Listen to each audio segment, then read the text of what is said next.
Chakan MIDC मधील पायाभूत सुविधांच्या दूरवस्थेमुळे उद्योगांवर मोठं संकट ओढवलंय। खराब रस्ते, खड्डे आणि वाहतूक कोंडीचा फटका थेट उद्योगांच्या उत्पादन आणि वाहतूक व्यवस्थेला बसतोय। तब्बल 20 लघु उद्योगांनी स्थलांतराचा निर्णय घेण्याची तयारी दर्शवली आहे। हे उद्योग स्थलांतरित झाल्यास सुमारे 1000 कोटी रुपयांची वार्षिक उलाढाल आणि जवळपास 4000 प्रत्यक्ष अप्रत्यक्ष रोजगार धोक्यात येण्याची शक्यता उद्योग प्रतिनिधींनी व्यक्त केली आहे। चाकणमध्ये अवघ्या 5 किलोमीटरच्या अंतरासाठी तब्बल 2 तास लागत असल्याचा दावा करण्यात आला। खराब रस्त्यांमुळे वाहनांचं नुकसान, इंधन आणि देखभाल खर्च वाढतोय। कच्चा माल आणि तयार मालाच्या वाहतुकीवरही परिणाम होतोय। या पार्श्वभूमीवर 15 ते 30 दिवसात रस्त्यांवरील खड्डे बुजवावेत, अतिक्रमण हटवावीत, ट्रकसाठी स्वतंत्र टर्मिनल्स उभारावेत, तसंच वाहतूक आणि पायाभूत सुविधांसाठी संबंधित यंत्रणांची संयुक्त आढावा समिती स्थापन करावी अशी मागणी करण्यात आली आहे। काय आहे हे सगळं प्रकरण पाहूयात या स्पेशल रिपोर्टमधून।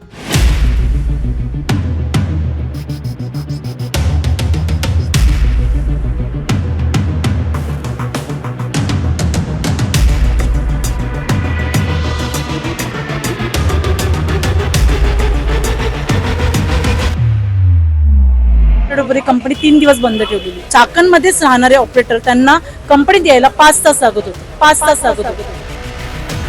चांगले रस्ते, पाणी आणि वीज। एम्प्लॉईला रोडवर येऊन प्रोटेस्ट करावं लागतं, which indicates the problem is severe.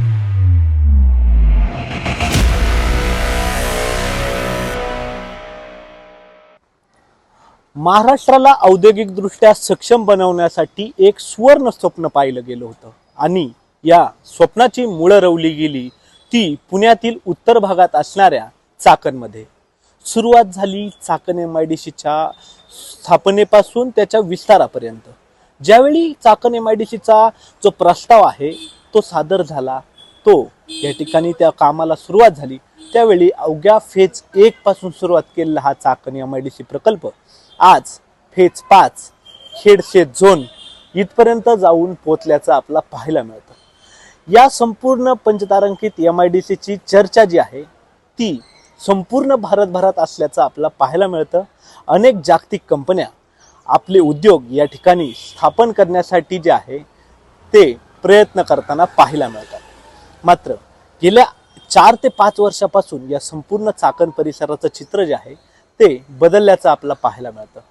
सततची वाहतूक कोंडी, रस्त्याला पडलेले खड्डे, मानवी सुविधांसाठी आणि किंवा व्यावसायिक सुविधांसाठी प्रशासनाचा जो अभाव आहे तो या सर्व उद्योगांच्या ज्या विस्थापनाला जो आहे तो कारणीभूत ठरतोय आणि यालाच वैतागून जे आहे या चाकण एमआयडीसीतील तब्बल 20 उद्योग स्थलांतराच्या भूमिकेत आहे। नेमकं त्यांना काय अडचणी होत आहेत, त्यांच्या काय समस्या आहेत की ज्या प्रशासन ऐकूनच घेत नाही, पाहूयात या स्पेशल रिपोर्टमधून।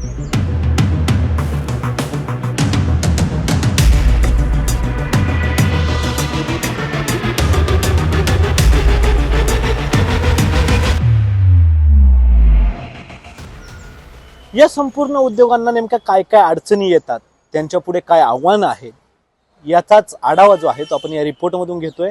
यामध्ये सर्वप्रथम आपण पाहूयात नेमकं या उद्योगांना काय अडचणी येत आहेत। या चाकण एमआयडीसीतून ज्या 20 कंपन्या स्थलांतर करणार आहेत त्या कंपन्यांचे प्रतिनिधी सध्या आपल्या सोबत आहेत, आपण त्यांच्याकडून जाणून घेऊयात। सर, नेमकं ही स्थलांतर करण्याची वेळ जी आहे तुमच्यावर काय? सगळ्यात पहिल्यांदा स्थलांतरित माझी कंपनी होत नाहीये, काही कंपन्यांचा डिसिजन आहे तो, कारण की त्यांचे प्रॉब्लेम सिव्हिअर आहेत, सगळ्यांचेच प्रॉब्लेम सिव्हिअर आहेत। पण आम्ही आज इथे उपस्थित आहोत कारण की सगळ्यांचे प्रॉब्लेम सेम आहेत आणि ते प्रेझेंट करणं आवश्यक आहे। म्हणजे आपण जसं पाहिलं की आज जंतर मंतरवर एक मोठा प्रोटेस्ट झाला आणि लगेच त्याच्यावर डिसिजन झाले। अनफॉर्च्युनेटली आम्ही आमच्या सगळ्या कंपन्या बंद करून इथे सगळेजण उपस्थित राहू शकत नाही, पण आम्ही काही रिप्रेझेंटेटिव्ह ज्या 1000 कंपन्या 1500 कंपन्या चाकण इंडस्ट्रियल इस्टेटमध्ये आहेत त्यातले आम्ही एक 20-25 रिप्रेझेंटेटिव्ह आज इथे उभे आहेत त्यांची समस्या मांडण्यासाठी। नेमकं काय काय समस्या ज्या आहेत त्या आपल्या लघु उद्योगांना सामोरं जावं लागतंय, फेस करावे लागतं? महत्त्वाचा म्हणजे रोड आहेत। रोड नसल्यामुळे लोकांना ट्रान्सपोर्टला उशिरामुळे ज्यामुळे लोकांचे महत्त्वाचे 2 किंवा 3 तास आहेत, 4 तास आहेत, जे त्याच्यात लोक काही दुसरं करू शकतात त्यांना तिथे तो वाया जातोय। त्यामुळे प्रोडक्शन लॉस होतोय, कंपन्यांचा लॉस झाल्यामुळे, प्रोडक्शन लॉस झाल्यामुळे परत बाकीचे पण लॉसेस होत आहेत। त्यामुळे त्या गोष्टी होणं गरजेचं आहे। प्राथमिक सुविधा जर त्यांनी आधी केली असते नंतर कंपन्या आल्या असत्या तर त्या गोष्टी आडल्या गेल्या असत्या. आत्ता तुम्ही त्रास होतोय म्हणून रोड बांधतात, बरोबर आहे, पण ते रोड हे तुम्ही आधी पण करू शकत होते. प्रशासनाकडून नेमकं काय सांगण्यात आलं? ज्यावेळी तुम्ही काही संपर्क केला तर त्यावेळी प्रशासनाकडून काय सांगण्यात आलं? आता प्रशासनाचं प्रत्येक वेळेस आश्वासन असतं. मागच्या वर्षी आम्ही बऱ्याच लोकांनी एकत्र येऊन PMRD वर प्रोटेस्ट केला होता, कारण की एम्प्लॉईला रोडवर येऊन प्रोटेस्ट करावं लागतं, which indicates the problem is severe. आणि तो प्रॉब्लेम सिव्हिअर आम्ही मांडण्यासाठी उपस्थित झालो होतो. पण मागच्या एका वर्षात ह्या मान्सूनमध्ये पण तीच परिस्थिती आहे, म्हणजे इव्हन त्यापेक्षा वर्स झालेली आहे. सो बोलण्यामध्ये मिटिंग्समध्ये सगळ्या आश्वासन असतात, पण त्याचं रिअलिस्टिक काही दिसत नाही. सो हे या सगळ्या एजन्सीमध्ये कोऑर्डिनेशन करायला स्ट्रॉंग एम्पॉवर्ड IAS ऑफिसर असा नोडल ऑफिसर पाहिजे, तरच ही समस्या सुटेल. नाहीतर प्रत्येक जण त्यांच्या त्यांच्या क्षेत्रात चांगलं काम करतंय असं प्रत्येकाचं म्हणणं आहे.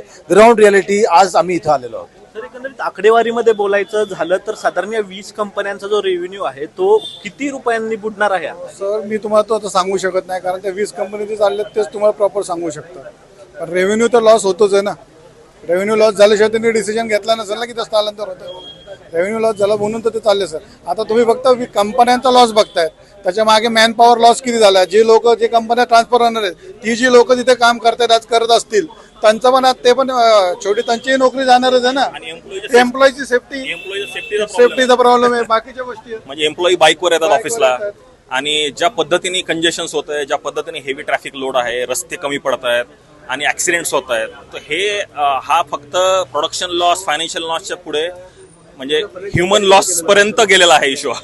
एकंदरीत जर आपण पाहिलं तर ही संपूर्ण ज्यावेळी तुम्ही अनाउन्समेंट केली की आम्ही ट्रान्सफर करत आहोत, त्यावेळी अधिकाऱ्यांकडून काही उत्तर आले या संदर्भात? ट्रान्सफर आम्ही नाही करत आहोत. ज्या 20 कंपन्या ट्रान्सफर करत असाल ते आता त्याच्यावर ते गव्हर्नमेंटकडनं काय आलं ते तुम्हाला गव्हर्नमेंट सांगू शकतो, आम्ही कसं सांगू शकतो? तुमच्यापर्यंत काही प्रतिनिधी आले शासनाचे काही? नाही. आता ते 20 कंपन्यांना तुम्हाला विचारावं लागेल त्याबद्दल. आम्ही फक्त त्यांना सपोर्ट करायसाठी इथे आलोय.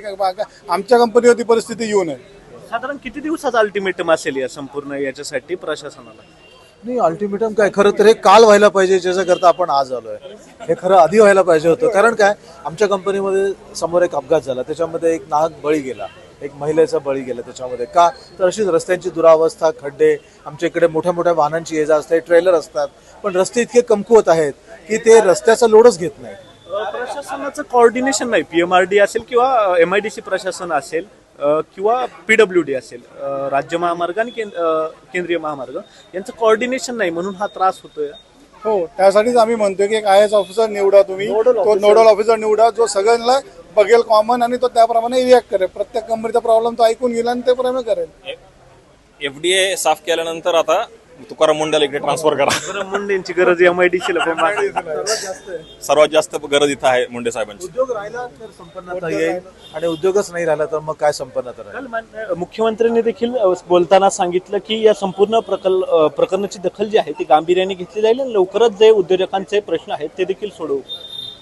आमची पुन्हा एकदा शासनाला विनंती आहे की चाकणमधली समस्या ग्राउंड रियालिटी वेळेत येऊन दुपारी येऊन लक्षात येणार नाही. ज्यावेळेस लोक ऑफिसला येतात आणि कारखान्यातून घरी जातात त्यावेळेस सर्वात जास्त समस्या असते, त्यावेळेस येऊन ही समस्या बघावी, त्याचं निराकरण व्हावं, एवढीच विनंती आहे. पाहिलं तर या उद्योगांवर जी आता गदा आली आहे त्यासोबतच जे कर्मचारी या ठिकाणी काम करतात त्यांच्या कामावर सुद्धा गदा आल्याचं आपल्याला पाहायला मिळतंय.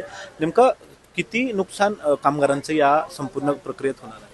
कामगारांचं नुकसान म्हणजे वेळ तर जातोच आहे आणि जीवापेक्षा महत्त्वाचं काय, तुम्ही बघा ना, गेल्या वर्षभरात जो आकडेवारी न्यूज चॅनलवाल्यांनीच दाखवलाय 360 लोक गेलेली आहेत, म्हणजे दिवसाला एक माणूस गेलेला आहे.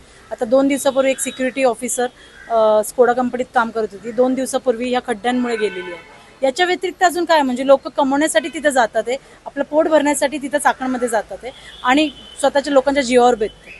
याच्यापेक्षा दुर्दैवी अवस्था काय झाली पाहिजे? मग सरकारने आत्ता तर जागं व्हायला पाहिजे. लोक एवढे जातात आहे तर त्याच्यावर फोकस केला पाहिजे आणि प्रॅक्टिकल अप्रोचने फोकस केला पाहिजे. हा प्रोजेक्ट सँक्शन झालाय, तो प्रोजेक्ट सँक्शन झालाय हे बोलून काही उपयोग नाहीये. आता युद्ध पातळीवर जाऊन चाकणमध्ये त्यांनी बघितलं पाहिजे आणि परिस्थिती चेक केली पाहिजे आणि प्रॅक्टिकल लेवलला काम झालं पाहिजे. तुम्ही एकदा येऊन बघा, नितीन गडकरी साहेब, देवेंद्र फडणवीस साहेब जे बोलतात आहेत ना, तुम्ही एकदा येऊन बघा परिस्थिती काय झालेली आहे. अजितदादा पवार साहेब येऊन गेलेले आहेत जेव्हा 4-5 महिन्यापूर्वी ते पहाटे एकदा येऊन गेले, त्यांनी अवस्था बघितलेली आहे. तर तुम्ही लोकांनी जे लोक आहेत ना, अधिकारी जिथे नेमलेले आहेत ना, त्यांनी स्वतः येऊन बघा प्रॅक्टिकल परिस्थिती आणि त्याचा आढावा घ्यावा आणि त्याच्यावर काम करणं, युद्ध पातळीवर काम करणं गरजेचं आहे. कारण काय ॲट्रिशन, मी ॲज अ HR म्हणून काम करते एका कंपनीत, ॲट्रिशन हाय लेवलचं ॲट्रिशन आहे, ॲब्सेंटिझम हाय लेवलचं ॲब्सेंटिझम आहे, लॉसेस. आम्ही एक 2 आठवड्यापूर्वी कंपनी 3 दिवस बंद ठेवलेली. ऑपरेटर, एक चाकणमध्येच राहणारे ऑपरेटर, त्यांना कंपनीत यायला 5 तास लागत होते. काय हा लॉस कोण भरून काढणार आहे कंपनीचा? आमचे जे MD आहेत, फॉरेनर आहेत, अलिस्टर विगिन्स, त्यांना पुण्यावरून इकडे यायला 5 तास लागतात, पण ते डेली येतात. का त्यांचं म्हणणं आहे की आपले ऑपरेटर सगळे लोक कंपनीत येतात, मी आलो तर माझी कंपनी रन होईल. एवढी वाईट परिस्थिती आहे. आमचे काही लोक 2 व्हीलरवर येतात, स्वतःचा जीव मुठीत टाकून येतात आणि ते लोक म्हणतात की आम्हाला बास आता नाही राहायचंय आम्हाला, कारण का हे अशी परिस्थिती, खूप वाईट परिस्थिती झाली. तुम्ही सगळ्या बाजूने लॉसेस आहेत आणि बेसिक सुविधांसाठी आम्हाला भांडावं लागतंय. ही मोठी दयनीय अवस्था आहे. आमच्या चाकण इंडस्ट्री, भरपूर सारी इंडस्ट्री, रेव्हेन्यू जनरेट करते गव्हर्नमेंट. सो फॉर दॅट आम्हाला बेसिक सुविधा मिळायला पाहिजे. पाणी, रस्ता, रोड, खड्डे विरहित रस्ता. ते ह्यासाठी पण आम्हाला रिक्वेस्ट करावी लागते, पत्रकार परिषद भरवावी लागते, आम्हाला सरकारकडे जावं लागतंय, आम्हाला रिक्वेस्ट करावं लागतंय, सर प्लीज. हे करायची गरज नाहीये. तुम्ही स्वतः येऊन बघा आणि सुविधा द्या. एवढंच एक मला सवाल आहे गव्हर्नमेंटला, आणि गव्हर्नमेंट याच्यावर फोकस केला पाहिजे. मला कोणालाही ब्लेम गेम करत नाही. मी एक सामान्य महिला आहे जे कंपनीत कार्यरत काम करते. माझे जे एम्प्लॉई फेस करतात तो मुद्दा मला इथं मांडायचा आहे. नॉट ओन्ली माझे एम्प्लॉई, बरेचसे इंडस्ट्री लोक या गोष्टी फेस करतात. आणि आता हे बास झाला तसं सगळ्यांचे, म्हणजे तुम्ही म्हणता बांधा फुटलेला आहे आणि युद्ध पातळीवर काम होणं गरजेचं आहे. एवढंच माझं म्हणणं आहे. इतक्या मोठ्या प्रमाणावर रेव्हेन्यू जे आहे ते कंपनी जनरेट करतात. साधारण 1000 कोटी रुपयाचा रेव्हेन्यू हे फक्त या काही कंपन्यांमधून येतो आणि त्यांना म्हणजे ते प्रातिनिधिक आहेत. बाकी कंपन्यांना त्याचा अधिकच त्रास आहेच. मात्र यात शारीरिक नुकसान होतंय, मानसिक नुकसान होतंय, आर्थिक नुकसान होतंय, सगळ्यात एकीकडून नुकसान होतंय. मात्र उद्योगांना आता जे तुम्हाला स्थलांतर करायचं आहे ते नेमकी हे मुद्द्यांसोबत अजून कोणते मुद्दे आहेत? हेच बेसिकली हेच खूप महत्त्वाचे मुद्दे आहेत. रस्त्यावरचं ट्रॅफिक आणि रस्ते लिमिटेड आहेत. तुम्ही विजनच नाही पुढच्या 20, 25, 30 वर्षाचं. आता आहे त्या डांबरीच्या रस्त्यावरती फक्त कॉन्क्रीटचा रस्ता बांधतायत. तो त्याची रुंदी वाढवली पाहिजे किंवा बोगदा करून काहीतरी वेगळं केलं पाहिजे, ब्रिज बांधले पाहिजेत. म्हणजे हे याच्यावरती विचारच होत नाहीये. फक्त आहे त्या रस्त्यावरती कॉन्क्रीटचे रस्ते बांधले जातात. मग हाच सगळ्यात मोठा मुद्दा आहे की कामगारांना जो पेन होतोय, जो त्रास होतोय. आपण बघितलं असेल 30 ते 40 हजार लोक चाकण MIDC मध्ये काम करत असतील, बरोबर. त्याच्याबरोबर ट्रान्सपोर्टवाले ते लागणारच आहे. ते बंद होणार आहे का? हां, ते गाड्या लागणारच आहेत, मटेरियल इकडून तिकडे पाठवण्यासाठी सगळ्या गोष्टी लागणारच आहे आणि ते वाढणारच आहेत. मग हे वाढणारे तर हे पण वाढलं पाहिजे ना. रस्त्याची रुंदी वाढली पाहिजे, ब्रिज वाढले पाहिजेत, बोगदे वाढले पाहिजेत, हे सगळ्या गोष्टी वाढल्या पाहिजेत, तरच हा प्रॉब्लेम सॉल्व्ह होणार आहे. त्याच्याबरोबर लाईट तुमची कंटिन्यू दिवसातून 3-4 वेळेस झटके मारतीये, जातीये, 15 मिनिटं जाती, तासभर जाती, 2 तास जातीये आणि तेच प्रॉब्लेम. एकाच ठिकाणी लाईटचं फीडर जळतोय, एकाच ठिकाणी ब्लास्ट होतोय आणि त्याच्यावरती एकच उत्तर, आम्ही करतोय, आम्ही करू, आम्ही 6 महिन्यांनी ती नवीनच टाकू, पण होतच नाही. म्हणजे ही ग्राउंड रियालिटी ही आहे. ज्यावेळेस कुठली मीटिंग घडतीये, कुठला उद्योगमंत्री असेल, कुठला जिल्हा अधिकारी असेल, कुठला MIDC आयुक्त असेल, तत्सम कुठलाही असू, त्याच्या वेळेस ज्यावेळेस मीटिंग घडती त्यावेळेस सगळे पॉझिटिव्हली बोलतात, त्यावेळेस सगळे आश्वासनं पॉझिटिव्ह देतात, पण ग्राउंडवरती कुठलंही काम होत नाही. ही वस्तुस्थिती. या संपूर्ण कंपन्यांच्या ज्या समस्या आहेत ते सातत्याने समोर आणण्याचं काम आहे जे त्यांनी केलं. ते अकोलकोटे सर आपल्यासोबत आहेत. चाकण MIDC इंडस्ट्रियल असोसिएशनचे ते पदाधिकारी आहेत. सर, काय सांगाल, एकंदरीत पाहिलं तर इतक्या मोठ्या प्रमाणावर जे आहे ते उद्योगांना ट्रॅफिक असेल, लाईट, पाणी, सगळ्या गोष्टींना सामोरं जावं लागतं. एकीकडे ज्यावेळी या पंचतारांकित MIDC सुरुवात झाली त्यावेळेस एक सुवर्ण स्वप्न म्हणून जे आहे ते स्थानिकांनी पाहिलं. मात्र आता तोच MIDC जी आहे ती शाप ठरते स्थानिकांसाठी आणि जे उद्योजक आहेत त्यांच्यासाठी. मला सर्वप्रथम इथं हे सांगावं वाटतं की आता मी स्वतः इथं 14-15 वर्ष चाकण MIDC फेज 3 मध्ये माझा कारखाना आहे. आधी एक होता, आता 2 आता आमचे कारखाने आहेत. आता ह्याच्या पुढचे कारखाने आम्ही इथं काढू इच्छित नाही. कारण ह्याचं मुख्य कारण आहे की इंडस्ट्री तर इथं 10 पटीने वाढत चालली आहे, पण इन्फ्रास्ट्रक्चर हे 2 पटीने पण वाढत नाही आहे. 14 वर्षापूर्वी मी जेव्हा आलतो तेव्हा माझं घर PCMC मध्ये, मला लागायचे 15 ते 20 मिनिटं, आज मला लागतोय वेळ 1 ते 1.5 तास. तर ही भयानक परिस्थिती ही काल उद्भवली नाही आहे, ही टप्प्याटप्प्याने ही परिस्थिती होत गेलेली आहे. आणि आता अशी परिस्थिती आलेली आहे की ह्याला जालीम इलाज जरी केला तरी लोकांना अडचण होणार. आणि पण हे सगळे ॲक्च्युली वाढ बघितली की हा कसा प्रॉब्लेम टप्प्याटप्प्याने वाढत गेलाय. त्याच वेळेला जर ह्याच्यावरती टप्प्याटप्प्याने काम केलं असतं तर आज सांगतो ही पत्रकार परिषद झाली नसती, एवढे शेकडो उद्योजक इथं आले नसते आणि त्यांनी इथं व्यथा मांडली नसती. या पंचतारांकित MIDCचा नाश म्हणता येईल खरं तर, करायला जबाबदार नेमकं कोण? आता काय होतं, आता एका माणसाला जबाबदार ठरवणं हे खरं तर बरोबर होणार नाहीये. पण एक मात्र आहे की प्लॅनिंगचा अभाव आहे. ज्याप्रमाणे एखादी कंपनी काम करते तसंच सरकारने काम करायला पाहिजे. त्यामध्ये सक्षम अधिकारी पाहिजे की ह्या डिपार्टमेंटला हा जबाबदार, ह्या डिपार्टमेंटला हा जबाबदार, त्यावेळेला ते काम होणार आहे. तर आमची संघटनेकडनं हीच मागणी आहे की तुम्ही असा एखादा IAS ऑफिसर, आता सध्या तुकाराम मुंडे साहेब भयंकर गाजत आहेत, तर अशा लेवलचा अधिकारी इथं आणावा आणि त्यांनी सगळ्या त्याच्या आयडियाज वापरून, स्ट्रॅटेजीज वापरून 3 वर्षामध्ये चाकण MIDC व परिसर हा इन्फ्रास्ट्रक्चरमध्ये देशामधला 1 नंबर करावा. का 1 नंबर करावा? कारण तुम्ही आमच्याकडनं GST 1 नंबर तुम्ही घेताय, 1 लाख कोटी, मग तुम्ही आम्हाला इन्फ्रामध्ये का मागे पडताय? राज्य सरकारकडून सांगण्यात जातं की उद्योगांना जे पोषक वातावरण आहे ते आपण महाराष्ट्रात निर्माण करतोय. गेल्या अनेक वर्षापासून एक सुरुवात आहे. दावोस सारखे जे दौरे आहेत ते मुख्यमंत्री दरवर्षी करतात, नवीन इन्व्हेस्टमेंट भारतात आणतात, त्यात महाराष्ट्रात. मात्र जर आपण पाहिलं तर जे उद्योग या ठिकाणी आहेत त्यांनाच पुरेशा सुविधा मिळत नाहीये. माझं सांगतो हे पण म्हणणं आहे की दावोसमध्ये तुम्ही जावा, नक्कीच तुम्ही चांगले उद्योग आणा, पण ते उद्योग आपल्या इथं जेव्हा येतील त्याकरता ज्या पायाभूत सुविधा पाहिजे त्या देखील पॅरलली तुम्ही निर्माण करत चला. कारण काय, उद्योग आणणं सोपं आहे. उद्योग इथं आल्यावरती जर त्यांनी असे सांगितलं की इथं आम्हाला लाईटचा प्रॉब्लेम आहे, पाण्याचा प्रॉब्लेम आहे. आता तुम्ही इथं ऐकलं असेल कित्येक MNC कंपन्या आहेत, ती ब्रेम्बो सारखी किती मोठी MNC कंपनी, त्यांच्याकडे 3 दिवस लाईट नव्हती. म्हणजे काय करायचं सांगा मला, उद्योग चालू करून काय, 1800 कामगार बसून 3 दिवस 4 दिवस अवघड आहे. आता खरं तर रेड अलर्ट म्हणावा लागेल या संपूर्ण परिस्थितीचा. किती अल्टिमेटम शासनाला तुम्ही देणार आहे? सांगतो सर, अल्टिमेटम देण्यापेक्षा ना ॲक्च्युली वेळ संपलेली त्यांची. तर त्यांनी आता वॉर फुटिंगवरती काम करून ना दर महिन्याला प्रोग्रेस रिपोर्ट हा त्यांनी उद्योजकांसमोर त्यांनी पब्लिश करावा. कारण ह्यामध्ये फक्त उद्योजक नाही, उद्योजक, कामगार, तिथले स्थानिक नागरिक हे सगळे त्या ठिकाणी त्यांना खूप अडचणी आहेत. आणि ह्यावरती आता त्यांनी सखोल विचार करून स्ट्रॅटेजी लावून वॉर फुटिंगवरती काम करायला पाहिजे, ही आमची एकमेव मागणी आहे. एकंदरीत जर पाहिलं तर हे जे 20 उद्योग स्थलांतर करणार आहेत त्यातून किती कोटी रुपयांचा रेव्हेन्यू जो आहे भारत राज्य सरकारचा किती बुडणार आहे? ॲक्च्युली हे जे उद्योग स्थलांतरित करणार आहेत ते ॲक्च्युली महाराष्ट्रातच चाललेत. त्यामुळं राज्य शासनाचा किंवा चाकण MIDCचा रेव्हेन्यू कमी होईल. साधारण 1000 कोटीच्या आसपासचा रेव्हेन्यू आणि 4000 कामगारांवरती गदा येणार आहे. पण बेसिकली हे उद्योग जे आहेत हे अजून पण त्या मानसिकतेत नाही आहेत की त्यांनी सोडून जावं. म्हणजे त्यांची अशी अपेक्षा आहे की जर समजा गव्हर्नमेंटनं किंवा सरकारी एजन्सीनं इथं काम करून जर त्यांना ते इन्फ्रास्ट्रक्चर मिळवून दिलं एक स्टिप्युलेटेड टाईममध्ये, एक ठराविक कालावधीत त्यांना मिळवून दिलं, तर ते मे बी असं होईल की ते आहे कारण त्यांच्या ऑलरेडी जागा आहेत, त्यांच्याकडे ऑलरेडी कामगार आहेत, त्यांच्याकडे ऑलरेडी इथं कस्टमर आहे. मे बी ते असं करू शकतील की जो एक्सपान्शन आहे ते तिकडं टाकतील. पण जर समजा हे काही 2-3 महिन्यात 6 महिन्यात जर झालं नाही तर ते 100% शिफ्ट करणार आहेत. हे तितकंच खरं आहे. एकंदरीत पाहिलं तर एक्सपेन्शन फेज 3, 4, 5 त्यानंतर शेत झोन असेल, खेडचा शेत झोन असेल, हे देखील डेव्हलप झाले त्याच्या पाठोपाठ. मात्र मूळ ज्या फेज 1, 2, 3 आहेत त्यांना सुविधा अजून देखील मिळत नाहीये.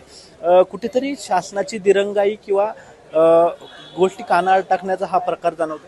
ॲक्च्युली हा खरंच शासनाची दिरंगाई म्हणता येणार नाही. फक्त जो तिथं काम करणारे जे अधिकारी आहेत किंवा तिथं काम करणारे ज्या एजन्सी आहेत त्या एजन्सी तेवढ्या सिरियस घेत नाही आहेत.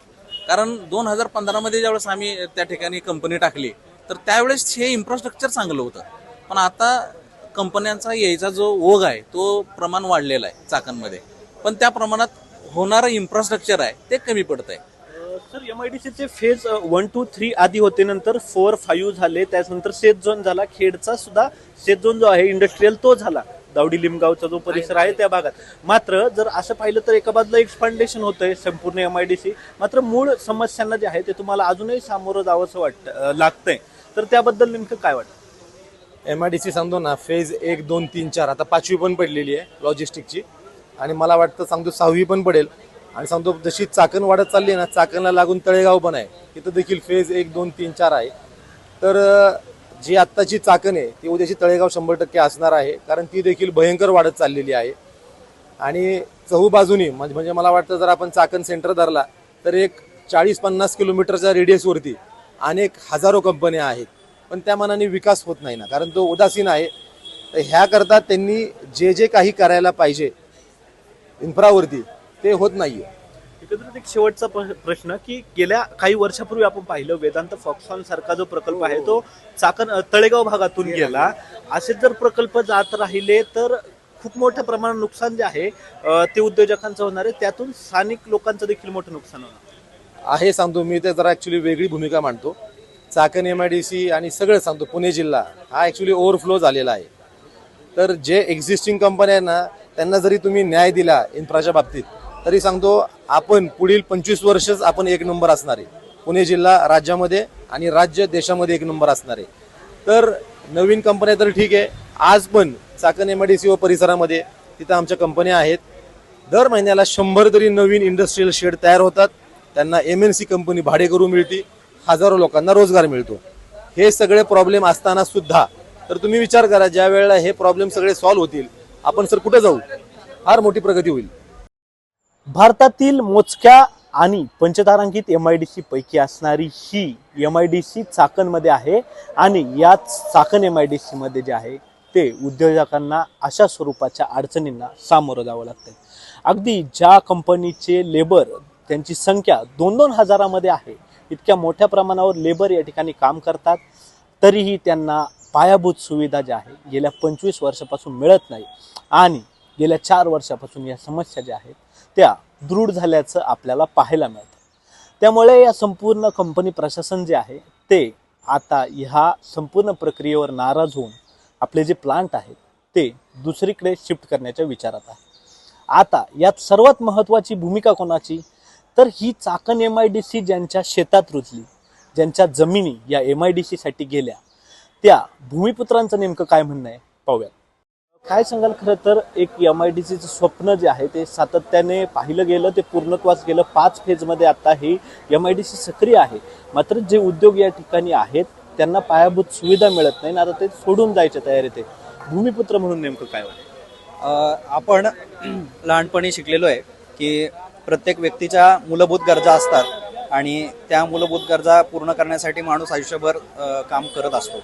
आणि त्याच पद्धतीने तो माणूस ज्या कंपनीमध्ये ज्या व्यवसायामध्ये कामाला जातो त्या ठिकाणच्या सुद्धा काही मूलभूत गरजा असतात. आणि त्या मूलभूत गरजा फार छोट्या आहेत. चांगले रस्ते, पाणी आणि वीज. आणि ह्या 3 गोष्टींवरती चाकणमधील प्रशासन कमी पडत आहे आणि हे प्रकर्षाने जाणवत आहे. आता आपण एखाद्या गोष्ट मिळाली नाही, आपल्याला भूक लागली आहे, जेवण मिळत नाही, तर आपण काहीतरी करून कुठंतरी जातो, खाऊन घेतो. त्याच पद्धतीने आज MIDC मधील ह्या 20 कंपन्या आहेत ज्या बाहेर पडायचा निर्णय घेतलेला आहे. मग बाहेर 1 नाही 2 नाही 20 कंपन्या जर एकाच वेळेस जात आहेत तर ही निश्चित एक चिंतेची बाब एक स्थानिक रहिवासी म्हणून माझ्यासाठी मला वाटते. एकंदरीत जर आपण पाहिलं तर खरं तर ह्या उद्योगांना आपण जमीन दिलेल्या, आपल्या जमिनी गेल्या आणि आता आपल्याकडचे बरेच शेतकरी जे आहेत ते अल्पभूधारक झालेत. जे अनेक खूप कमी प्रमाणात जमीन जी आहे त्यांच्याकडे शिल्लक आहे, तितका सगळा त्याग करून सुद्धा आज त्या ठिकाणची वाहतूक कोंडी असेल, त्या ठिकाणी त्या वाहतूक कोंडीत आपला पेशंट जर अडकला तर जीव जातोय. अशा स्वरूपाची परिस्थिती आहे. नेमकं प्रशासन या गोष्टींकडे दुर्लक्ष करत आहे. मागच्याच वर्षी आम्ही जे वैद्यकीय विषय आहे त्याच्यावरती मांडणी केली होती. आमच्या चाकणमध्ये जी डॉक्टर्स असोसिएशन आहे त्यांनी आम्हाला ऑन पेपर ऑन रेकॉर्ड अशा गोष्टी सांगितल्या की आम्ही थकीत झालो. त्याच्यातली एक अतिशय चिंताजनक गोष्ट म्हणजे चाकणमध्ये जर एखादा अपघात झाला तर त्या अपघात झालेल्या पेशंटला योग्य वेळेस पेशंट हॉस्पिटलमध्ये पोहोचू शकत नाही. आणि ही गोष्ट इतकी चिंताजनक आहे. डेथ तर होतात आहे, फॅटॅलिटीज चाकणचे जे रेकॉर्ड आहे, आता मागं आपण मीडिया रिपोर्ट्स बघितलेत, 399 लोक वर्षाला अपघातग्रस्त होऊन मयत होत आहेत. आणि हा जो आकडा आहे हा रेकॉर्डवरचा आहे. जे अनरेकॉर्डेड डेथ्स आहेत त्यांचं काय, हे खूप महत्त्वाचा विषय. म्हणजे ज्यावेळेस आम्ही विचारतो आम्हाला एखादं शस्त्रक्रिया चाकणमध्ये करायची असेल तर ॲनेस्थेशिओलॉजिस्ट जे लागतात शस्त्रक्रियेच्या वेळेस तर मूलतज्ञ ही लोक यायला तयार नाही आहेत चाकणमध्ये. का तर ट्रॅफिक. आपण खरं तर स्थानिक भूमिपुत्र आहात त्या ठिकाणचे. जर इतका सगळा त्याकडून आपण जमिनी दिल्या आणि यातून ही पंचतारांकित MIDC उभी राहिली, मात्र आता त्याच कंपन्या इथून या सगळ्या प्रशासनाच्या भोंगळ कारभाराला वैतागून जे आहे ते सोडून जात आहेत. नेमकी काय भावना आहे? 100% जर लोकांना त्रास व्हायला लागला, त्यांच्या कामगारांना त्रास व्हायला लागला, प्रोडक्शन लॉस व्हायला लागले. ऑलरेडी कंपन्यांचे प्रेशर असतात, बँकांचे प्रेशर असतात. हे सगळे प्रेशर मेंटेन करून जर हा ट्रॅफिकचा पण प्रेशर मेंटेन करायला कसं तो उद्योजक जगणार आहेत? हप्ते भरायचे, ते प्रोडक्शन लॉस पण नाही झालं पाहिजे. आता ज्या PMRDला मुख्यमंत्र्यांनी पुणे जिल्ह्याचं पालकमंत्रित्व दिलंय, हे PMRD काहीच काम करताना दिसत. एकदम भंगार काम त्यांचं चालू आहे. गेले 4 वर्षापासून फक्त फ्लेक्सबाजी करतात, पोस्टर दाखवतात की एवढं रक्कम आम्ही टाकली, एवढे टेंडर काढले. ते काम कुठं करताय तुम्ही? तर आम्हाला शाश्वत विकास पाहिजे चाकणला, की ज्याने खरोखर ट्रॅफिकची कोंडी फुटेल असे रस्ते तुम्ही तयार करा. स्थानिक भूमिपुत्रांच्या म्हणण्यानुसार आपण पाहिलं की जी MIDC आहे ती सुरुवातीला अतिशय उत्तम प्रकारे काम करत होती. सर्व सुविधा ज्या आहेत त्या या MIDC परिसरात या झोनमध्ये असल्याचं आपल्याला पाहायला मिळालं. जशा पद्धतीने आर्थिक उलाढाल वाढली, नवीन कंपन्या ज्या आहेत त्या चाकण MIDC मध्ये येत गेल्या, तसतशी या ठिकाणी सुविधांचा अभाव जो आहे तो निर्माण झाल्याचं आपल्याला पाहायला मिळालं. आणि एकंदरीतच याचं जे वास्तव आहे ते आपल्याला पाहायला मिळतं. या आधीच्या टप्प्यामध्ये या संपूर्ण प्रक्रियेचा विचार न केल्यामुळे वाढणाऱ्या MIDCचं एक्सपांडेशन कुठपर्यंत होईल याचा विचार न केल्यामुळे जी परिस्थिती उद्भवली, उद्योग येत गेले, यंत्रणेवर ताण वाढत गेला, जागा तीच राहिली, मात्र उद्योग जे आहेत ते एक्सपांड होत गेले. अनेक जे कर्मचारी आहेत ते या ठिकाणी वाढत गेले. आणि आता जर आपण पाहिलं तर त्याचा बांध फुटून जे आहे ते फक्त प्रश्न यातून बाहेर येताना आपल्याला पाहायला मिळत आहेत. संपूर्ण महाराष्ट्राला परिचित असणारी वाहतूक कोंडी ती चाकणची, त्या चाकणच्या वाहतूक कोंडीतून हा संपूर्ण जो आहे प्रकार, जी समस्या उद्योजकांसमोर निर्माण झाली आहे, याचं खापर जे आहे ते प्रशासनावर फोडलं जात आहे. आपण जर पाहिलं तर प्रशासनाचा अभाव देखील या संपूर्ण व्यवस्थेत आहे. PMRD असेल, PWD असेल, पुणे प्राधिकरण किंवा जिल्हा नियोजन, PWD, महानगरपालिका, नगरपालिका आणि चाकण नगरपालिका आणि सर्वात महत्त्वाचा रोल जो आहे तो MIDC प्रशासन. या सर्वांमध्ये जे आहे ते असणारं मिसकन्व्हर्जन, मिसकम्युनिकेशन या गोष्टीमुळे या संपूर्ण यंत्रणेचा ताण जो आहे, या समस्यांचा ताण वाढत जातो आणि तो थेट उद्योगालयाचा फटका बसल्याचं आपल्याला पाहायला मिळतं. आपण जर पाहिलं तर या ठिकाणी अवघा 5 किलोमीटर प्रवास करण्यासाठी तब्बल 1.25 तासांचा वेळ लागतो. ही वाहतूक कोंडी जी आहे ती पीक आवर्समधली आहे. त्यामुळे या रस्त्यावर असणारे खड्डे देखील या समस्येचा एक मोठा भाग आहे. आणि यामुळे प्रोडक्शन कॉस्ट जे आहे, प्रोडक्शनसाठी लागणारा वेळ जो आहे तो वाढतोय आणि याचं नुकसान जे आहे ते सर्वस्वी उद्योजकांना भोगावं लागतंय. नुसतं आर्थिक नुकसान होत आहे का? तर नाही. गेल्या 1 वर्षामध्ये जवळपास 370हून अधिक अपघातात मृत्यू या कामगारांचा झालाय. म्हणजे सरासरी दिवसाला एक कामगार जो आहे तो या चाकण MIDC परिसरातील वाहतुकीमुळे, या वाहतूक कोंडीमुळे आपला जीव गमावतोय किंवा मृत्युमुखी पडतोय. आता या संपूर्ण प्रकरणाचं खापर ज्यांच्यावर फोडलंय किंवा फुटलंय ते अधिकारी नेमके काय म्हणतायत पाहूया. सर, काय सांगाल एकंदरीत हा जो आरोप जो आहे, 20 कंपन्या हे प्रातिनिधिक आहेत, मात्र अनेक कंपन्या ज्या आहेत त्या आपल्यावर आरोप करत आहेत की आम्हाला पुरेशा सोयीसुविधा दिल्या जात नाही. आत्ताच मी सांगितल्याप्रमाणे सोयीसुविधांचा जिथे प्रश्न येतो त्यावेळेस MIDCचा जो चाकण परिसर आहे हा 2700 हेक्टरवरती पसरलेला आहे. परंतु याच्या भोवताली सुद्धा 10,000 हेक्टरचा जवळपास इंडस्ट्रीयल हब तयार झालेला आहे. आमच्या 2700 हेक्टरपैकी जे मुख्य रस्ते आहेत ते साधारणतः 40 किलोमीटरचे आहेत. त्यापैकी 10 किलोमीटरचे रस्ते हे मार्च 25 आणि मार्च 26 मध्ये पूर्ण झालेले आहेत. उरलेल्यापैकी 25 किलोमीटरच्या कॉन्क्रीट रस्त्याचं उन्नतीकरणाचं काम जे आहे प्रगतीपथावर आहे. 8 ते 10 महिन्यापासून हे काम चालू आहे आणि मार्च 27 पर्यंत यापैकी बहुतांश रस्ते कंप्लीट होतील. आणि हे रस्ते पूर्ण झाल्यानंतर जो इन्फ्रास्ट्रक्चर, रोड इन्फ्रास्ट्रक्चरचा जो प्रामुख्याने जो विषय आहे चाकणमधला MIDC क्षेत्रापुरता, तो नक्कीच संपून जाणार आहे. PMRD आणि जे MIDC आहे यांच्यात कोऑर्डिनेशन नाही असं देखील उद्योजकांनी तक्रार जी आहे ती केल्याचं पाहिलं नाही. बऱ्याच वेळा आमच्या ज्या मीटिंग आहेत हे PMRD कमिशनर सर असतील यांच्या माध्यमातून कमिशनर पुणे यांच्या माध्यमातून एक संयुक्त बैठका होत असतात. त्याच्यामध्ये आम्ही एकमेकांना याच्या माहितीची देवाणघेवाण सुद्धा करत असतो आणि बाकीचे सुद्धा PMRDचे जे रस्ते आहेत हे सुद्धा यांचे सुद्धा टेंडर निघलेले आहेत. MSIDCचा चाकण तळेगाव शिक्रापूर रोड असेल किंवा नॅशनल हायवेचा नाशिक हायवे असेल, या सगळ्यांची सुद्धा कामाची वेळोवेळी त्यांनी माहिती देण्यात येत असते आणि ही कामं सुद्धा लवकरच सुरू होतील आणि ही कामं झाल्यानंतर हा कोंडीचा प्रश्न आहे तो बऱ्यापैकी मिटणार आहे. 20 कंपन्या आहेत त्या सोडून जाण्याच्या पवित्र्यात आहेत, अर्थात त्या प्रातिनिधिक कंपन्या आहेत. मात्र या संदर्भात तुम्ही शासनाकडे काही याचा पाठपुरावा केला? सगळ्यात महत्त्वाचं तर आमचं जे प्रादेशिक अधिकारी कार्यालय आहे, कारण की इन्फ्रास्ट्रक्चरचा हा विषय नाहीये. प्लॉटचा विषय जो आहे तो प्रादेशिक अधिकारी कार्यालयामार्फत पाहिला जातो. तर त्यांच्या माहितीनुसार या 20 पैकी केवळ 4 कंपन्या ज्या आहेत त्या आमच्या एरियातल्या आहेत, म्हणजे आमच्या चाकण MIDC मधल्या आहेत आणि त्यांचं सुद्धा त्या बंद होणे किंवा त्या स्थलांतरित होणं याबाबतची अधिकृत माहिती आमच्याकडे आलेली नाहीये. त्या कदाचित एक्सपान्शनसाठी तिथे जाऊ शकतात, पण बंद किंवा स्थलांतरित अशी आमच्या प्रादेशिक अधिकारी कार्यालयाकडे तरी अजून तरी माहिती आलेली नाही. मी शिवकुमार कुपल, कार्यकारी अभियंता, अभियांत्रिकी रस्ते विभाग या विभागाचा प्रतिनिधी म्हणून आज इथे उपस्थित आहे.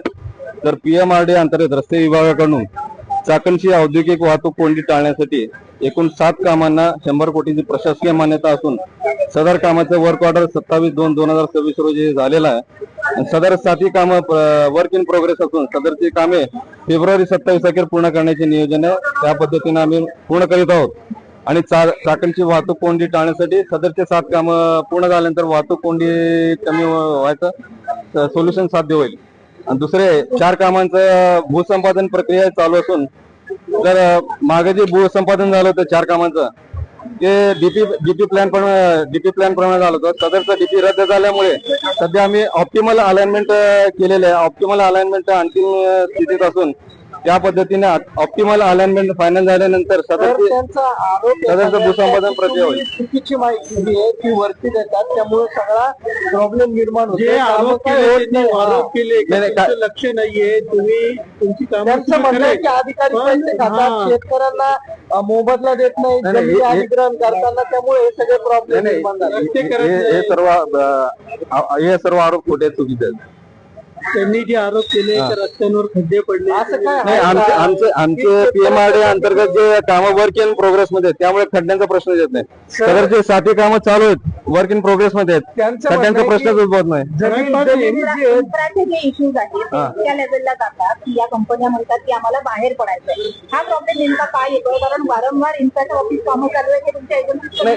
इन्फ्राचे कामं फक्त PMRD कडे नाहीत. इन्फ्राचे कामं NHAI, MSIDC, PMRD, PWD, MIDC आणि शिवाय जिल्हा परिषद या 7 ते 8 यंत्रणा आहेत जवळपास. या सर्व 7 ते 8 यंत्रणांकडे इन्फ्राचे कामं चालू आहेत. त्यामुळे या सगळ्या यंत्रणावर एक कोऑर्डिनेशन जो मुद्दा मांडला त्यांनी, ते कोऑर्डिनेशन हे असायला पाहिजे, ते समन्वय पाहिजे. ऐका ना सर, पण नाही सर, ऐका 6 एजंटचं काम करतात ते. फक्त PMRD ला वरती तुम्ही 1 तासाची पत्रकार परिषद होईल, फक्त PMRD ला विलन का केलं जाते? मग जाणून बुजून असं केलं जाते का? नाही, मी रस्ते विभागाचा प्रतिनिधी असून रस्ते विभागाअंतर्गत 7 कामं आमचे वर्क इन प्रोग्रेस आहेत. तुम्हाला विलन का केलं जाते? तुम्हाला टीका काय? बाकीच्या एवढं 6 संस्थांकडे काम आहे, मग तुम्ही टार्गेट काय PMRD जाणून बुजून करतात का हे तुम्ही? त्याबद्दल मी कमेंट करू शकत नाही सर. पण त्यांचं म्हणणं आहे की PMRDचे जे अधिकारी आहेत ते शेतकऱ्यांच्या जमिनीचं भूसंपादन करत नाहीत, त्याचबरोबर शेतकऱ्यांना मोबदला देत नाही आणि शेतकरी आडून पडतात, त्यामुळे रस्त्यांची काम होत नाही. अधिकारी किती शेतकऱ्यांना विटे करतात? 7 कामं जे आहेत, 7 कामं वर्क इन प्रोग्रेस आहेत, त्याचा भूसंपादन प्रश्न नाही. फक्त आता जे 4 कामं आहेत नवीन, त्याचं भूसंपादन अजून व्हायचं आहे.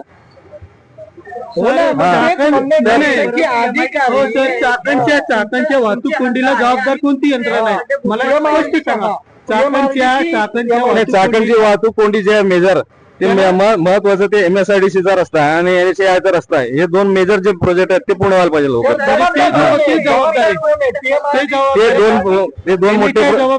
ते दोन मोठे प्रोजेक्ट पूर्ण झाले. चाकणचं पूर्णपणे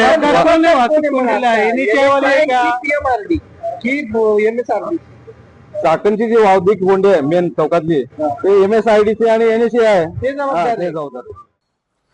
पुणे आणि परिसरात चाकण आणि रांजणगाव सारख्या मोठ्या पंचतारांकित MIDC ज्या आहेत त्या सक्रिय असल्याचं आपल्याला पाहायला मिळतात. गेल्या अनेक वर्षापासून जे आहे ते या ठिकाणी स्थापित आहेत.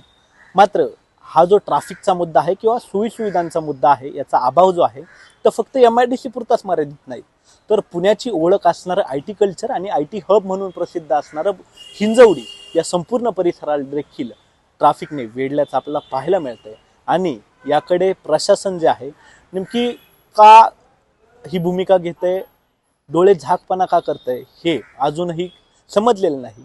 ज्या चाकण परिसरातून जवळपास लाखो कोटी रुपयाचा रेव्हेन्यू जनरेट होतो, भारताला टॅक्स स्वरूपात निधी मिळतो, त्या झोनमध्ये अशा स्वरूपात जर सोयीसुविधांचा अभाव असेल तर ह्या कंपन्या ज्या आहेत त्या अन्य राज्यांचा विचार जे आहे ते करू शकतात. आणि थेट याआधी देखील अनेक कंपन्यांचं प्रस्थापित जे आहे स्थलांतर जे आहे ते अन्य राज्यांमध्ये झाल्याचं आपण पाहिलं. प्रामुख्याने केरळ असेल, तमिळनाडू असेल, गुजरात असेल अशा राज्यांमध्ये या उद्योगांना पूरक अशी व्यवस्था आहे, मुबलक असं लँड स्पेस आहे आणि बेसिक सुविधा मिळतात, म्हणून हे सर्व उद्योग जे आहेत ते त्या ठिकाणी आकर्षित होऊ लागले. आता सर्वात महत्त्वाचा शेवटचा एक प्रश्न, महाराष्ट्राचे मुख्यमंत्री देवेंद्र फडणवीस दावोसला जातात, त्या ठिकाणी उद्योग विश्वात वेगवेगळे करार होतात. दरवर्षी दावोसचा दौरा जो आहे तो ठरलेला असतो आणि परदेशी गुंतवणुकीचं मोठ्या गवगवा होतो, कौतुक होतं आणि संपूर्ण गाजावाजात त्याचं प्रेझेंटेशन दिलं जातं. मात्र जे मूळ उद्योग जे आहेत ते ह्या ठिकाणी आहेत, यांना सुविधा पुरतायत का, सर्व सोयीसुविधा मिळतायत का याचा विचार प्रशासनाने करणे कुठेतरी गरजेचं असल्याचं पाहायला मिळतंय. नाहीतर ह्या 20 कंपन्या ये तो सिर्फ झाकी है, अजून ट्रेलर म्हणजे अख्ख्या जर कंपन्या ज्या पाहिल्या तब्बल 7,000हून अधिक प्रोडक्शन युनिट जे आहेत ते या कंपन्यामध्ये असल्याचं, या चाकण परिसरात असल्याचं आपल्याला पाहायला मिळतंय. त्यामुळे कुठेतरी प्रश्नचिन्ह हे महाराष्ट्राच्या औद्योगिक भवितव्यावर असल्याचं आपल्याला पाहायला मिळतंय. त्यामुळे शासनकर्त्यांनी याची वेळीच जर दखल घेतली नाही तर ही नुकसान महाराष्ट्राला न झेपणार असेल. कॅमेरामन विक्रांत चव्हाणसह प्रथमेश तांबे, LS मराठी, पुणे.